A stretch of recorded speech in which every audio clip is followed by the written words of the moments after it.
오늘 하나님 말씀은 마가복음 1장 1절에서 8절입니다. 그리고 설교 제목은 따를 준비가 되었는가라는 제목으로 주의 말씀을 전하겠습니다. 카피라이터로 유명한 정철이라는 사람이 인생의 목적어라는 책을 썼습니다. 이 책에서 나는 프로인가? 라는 그 질문에 굳은 살이라고 하는 의미 있는 답을 했습니다. 굳은 살은 그가 왜 프로인지를 대답해주는 신분증 같은 것이다. 발레리안에게 발가락이 신분증이고 축구선수에게는 발등이 신분증이다. 프로라는 이름은 그냥 얻어지는 것이 아니라 말랑말랑한 살을 피가 통하지 않는 굳은 살로 만든 대가로 주어지는 것이다. 굳은 살을 만들어주는 건 박수나 환호나 성공이 아니다. 이런 내용이 있습니다. 결국 고난이 사람을 성숙하게 만들고 고난이 사람을 프로답게 만든다는 이야기입니다. 굳은 살은 뭐를 의미할까요? 굳은 살은 고난을 이겨냈다고 하는 증거입니다.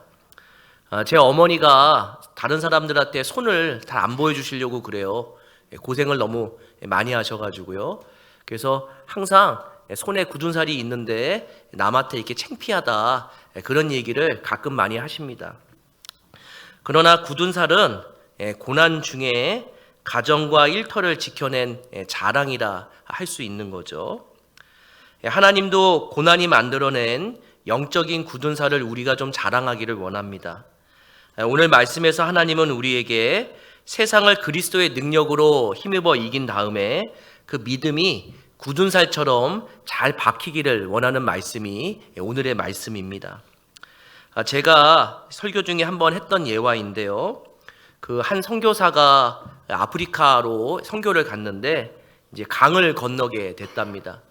근데 이 원주민들이 각자 하나 큰 돌멩이들을 가슴에 안고 있더래요. 그리고 이 선교사한테도 큰 돌멩이를 하나 이렇게 줬답니다. 그러니까 선교사가 생각했을 때 강을 건너갈 때 돌이 있으면 더 불편하잖아요. 말이 안 되는데 원주민이 줬으니까 그냥 돌멩이를 갖고 강을 건넜대요. 근데 알고 보니까 강에 들어가 보니까 강이 너무 빨리 흘러가지고 돌멩이가 없으면은 자기가 금방 떠내려갔을 뻔했다. 이런 이야기를 합니다. 성도님들, 그 고난의 세월이 너무 빨리 우리를 흘러서 휩쓸어서 가는데요. 그때 무거운 십자가를 버리시는 게 아니라 무거운 십자가를 어떻게 해야 될까요? 억지로라도 지고 있으셔야지만 세월의 그 고난의 빠른 유속에 떠내려가지 않을 수 있습니다. 우리가 오늘부터 살펴볼 이 마가복음은요, 이 고난 중에 있는 성도들에게 예수밖에 답이 없다는 것을 알려주는 귀한 성경입니다. 마가복음을 기록할 당시에 마가는 베드로와 함께 로마에 있었습니다. 시몬 베드로가, 사도 베드로가 64년에서 66년 정도의 순교를 하게 됩니다. 65년도 전후에 로마에 가장 큰 화재가 나는데요. 네로 황제가 이 로마시를 불을 질러가지고 3분의 2가 다 타버리는 그런 일이 있었습니다.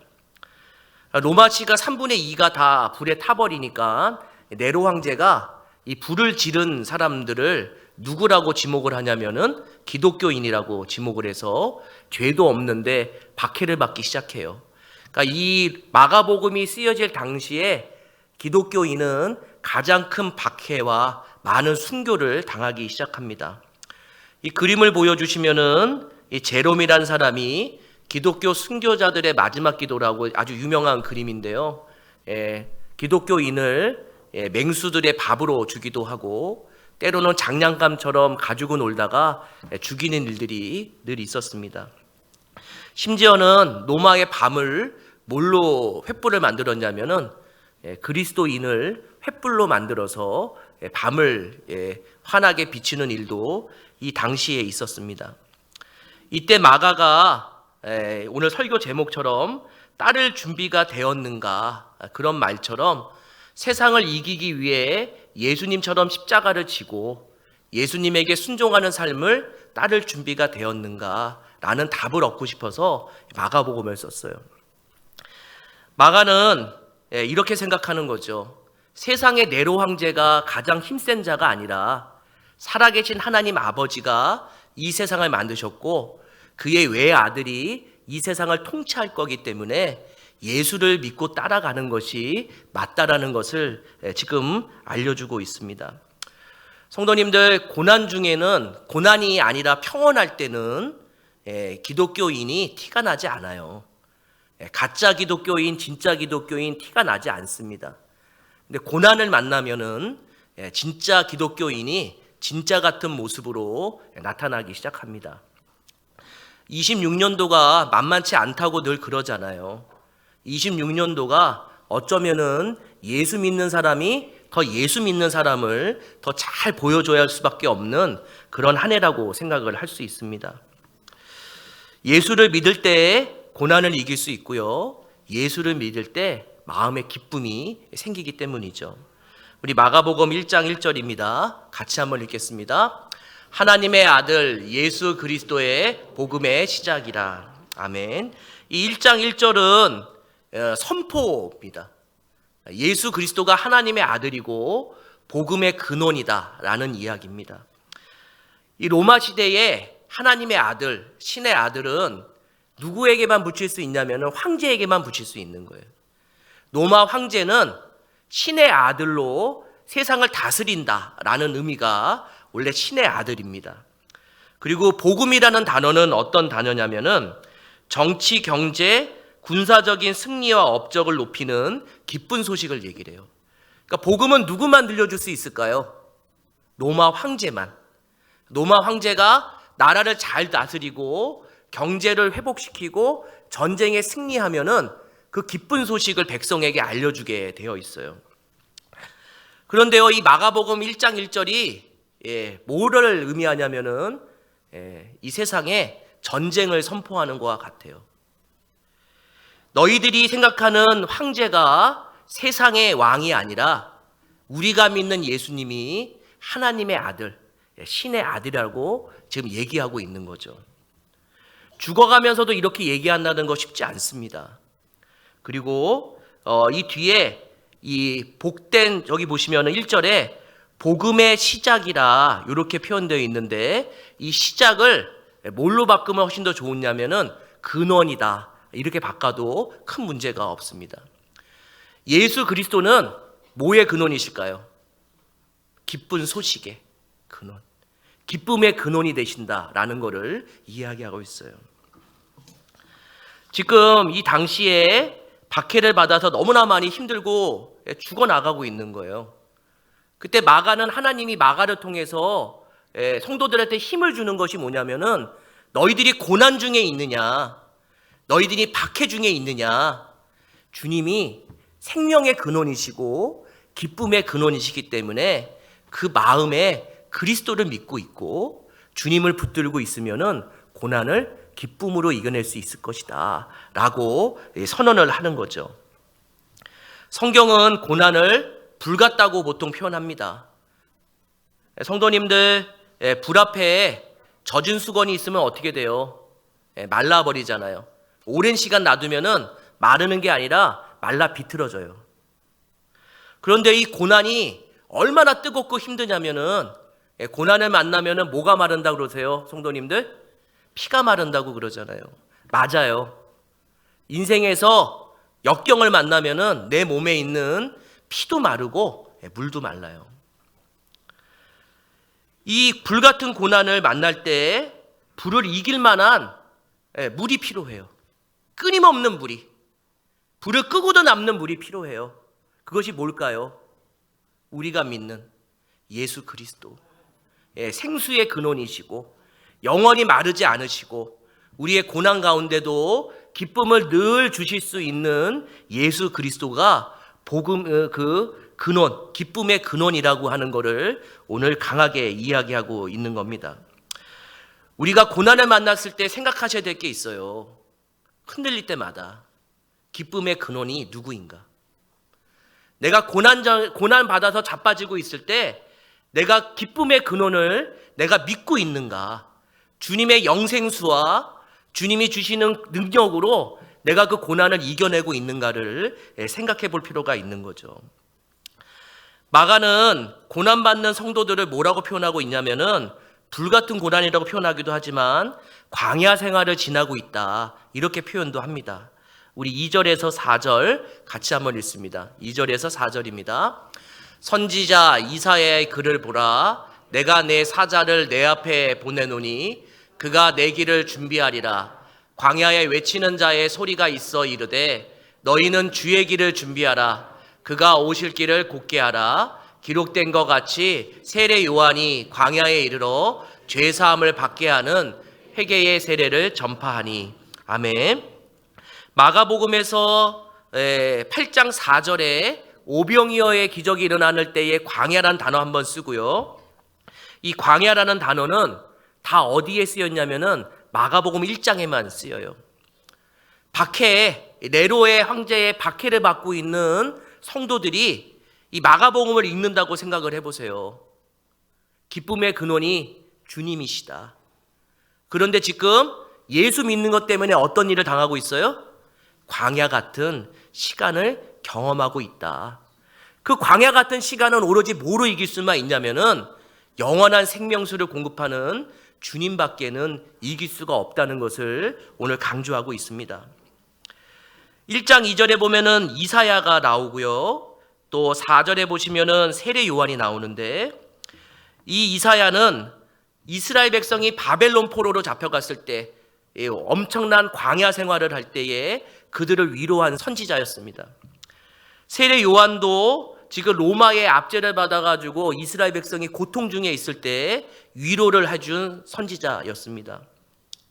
근데 그들이 선지자 이전에 어떤 일을 했냐면은 설교자였습니다. 어떤 설교를 했을까요? 2절 3절에 보면은 반복되는 단어가 있어요. 주의 길을 예비하는 설교를 한 거예요. 고난을 만났을 때 이 기쁨의 근원이 되시는 주님을 만나지 않으면은 해결할 방법이 없는 거예요.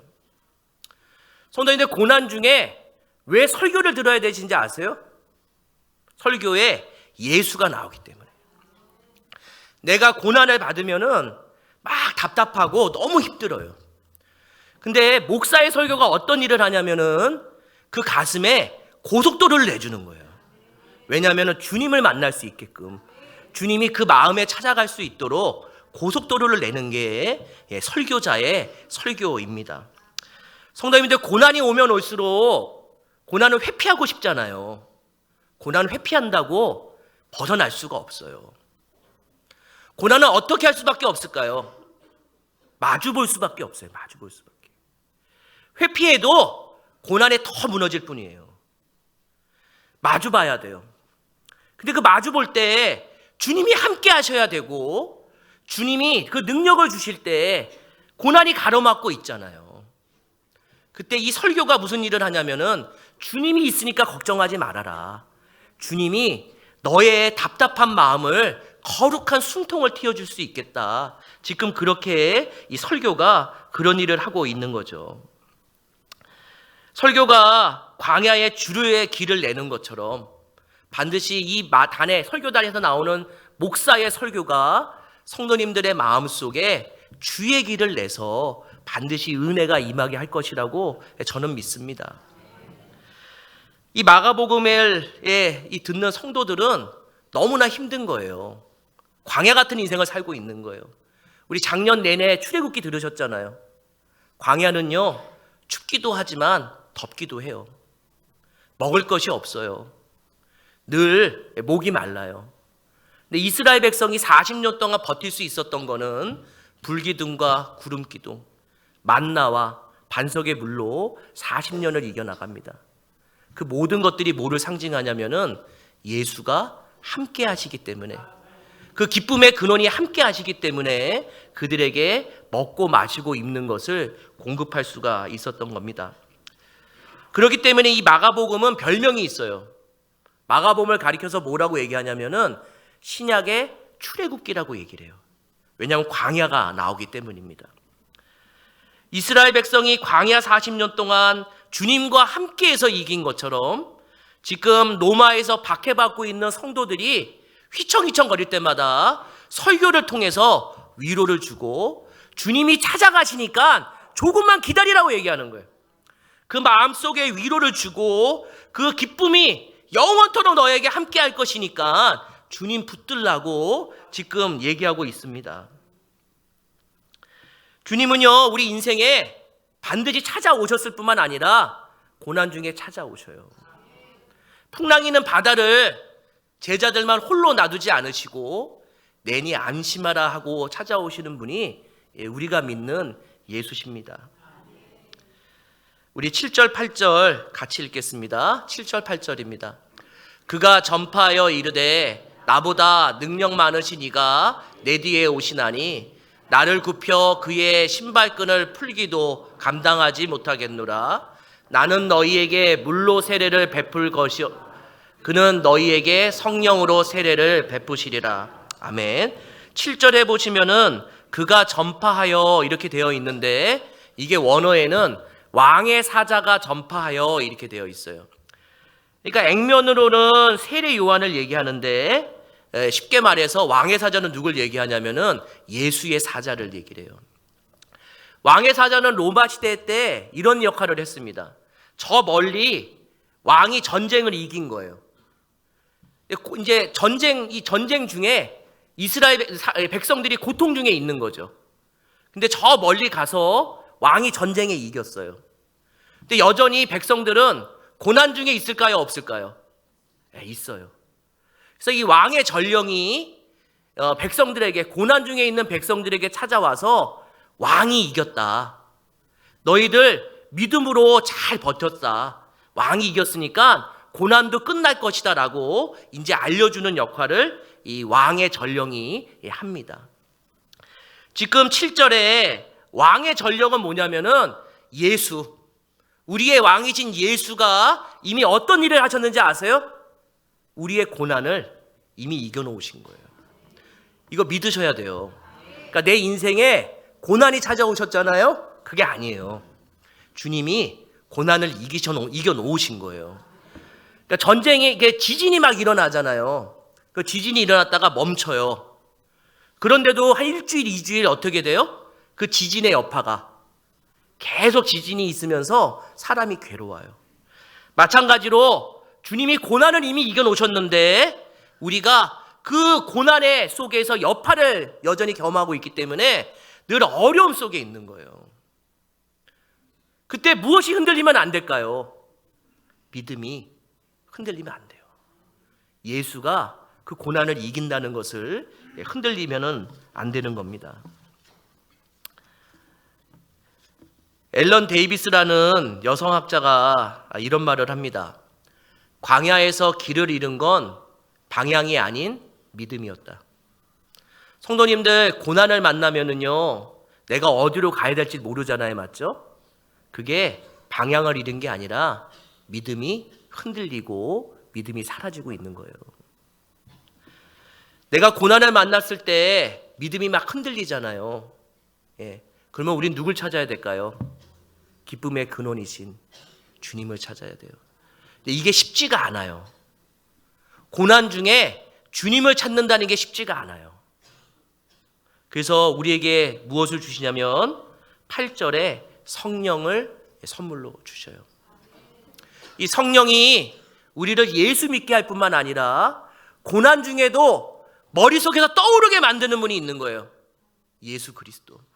그 기쁨의 근원, 인생을 지배하는 자 예수 그리스도를 떠오르게 해서 그 믿음으로 고난을 이겨내게 만드시는 것, 그것이 주님이 우리에게 성령을 주신 이유인 거죠. 우리 사도행전 1장 8절 같이 한번 읽겠습니다. 오직 성령이 너희에게 임하시면 너희가 권능을 받고 예루살렘과 온 유대와 사마리아와 땅끝까지 이르러 내 증인이 되리라 하시니라. 아멘. 성도님들, 우리 다 성령을 받은 사람입니까? 아닙니까? 성령을 받은 사람이에요. 왜냐하면 예수를 믿으면은 성령을 받은 거예요. 근데 여기에 성령을 받으면은 뭐가 임한다고 했냐면은 권능이 임한다고 했어요. 그런데요, 우리가 병든 자를 고칠 수도 있어요. 그리고 알아듣지 못하는 방언을 할 수도 있어요. 근데 이거는 아주 부수적인 거예요.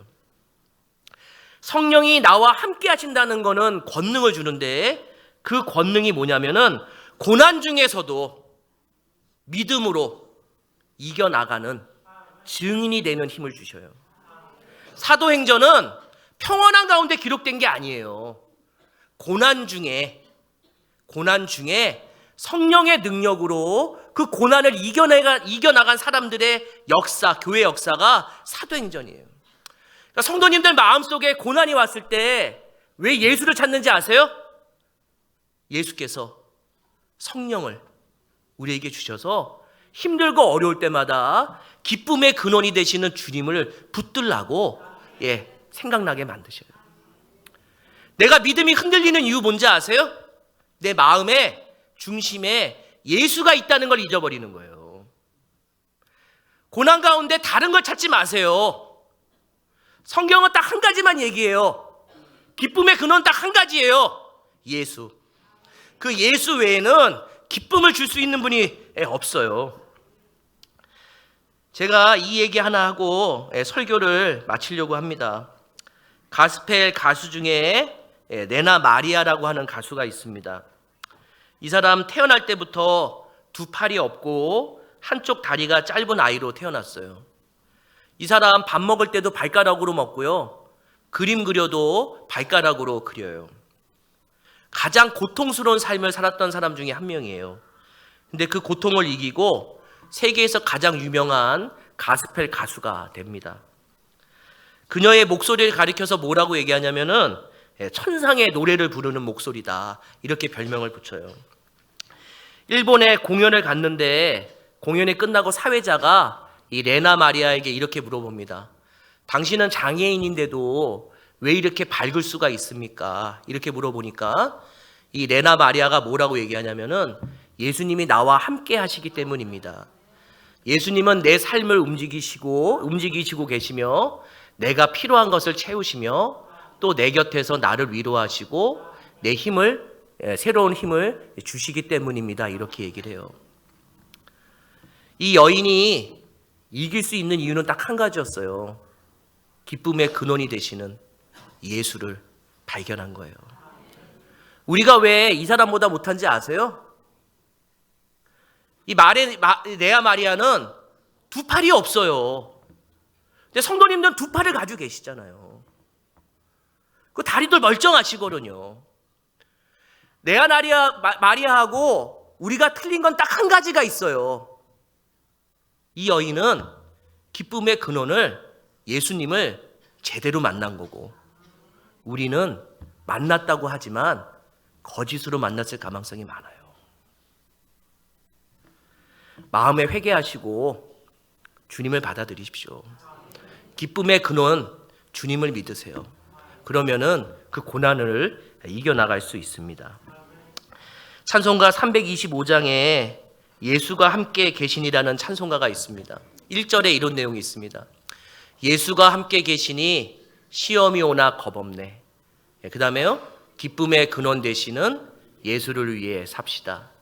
날마다 주를 섬기며 언제나 주를 기리고 그 사랑 안에 살면서 딴 길로 가지 맙시다. 시험이 오면은요, 딴 길로 가려고 그래요.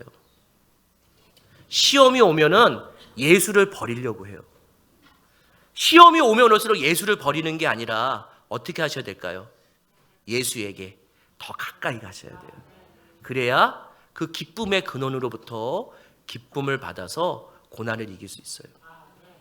고난을 이기는 방법, 기쁨의 근원 되시는 예수님, 이거 한 가지밖에 없다는 것을 믿으시고 오늘 26년도를 이 기쁨의 근원 되시는 주님과 함께 하시겠다고 약속하셨으면 좋겠습니다. 우리 같이 기도하겠습니다.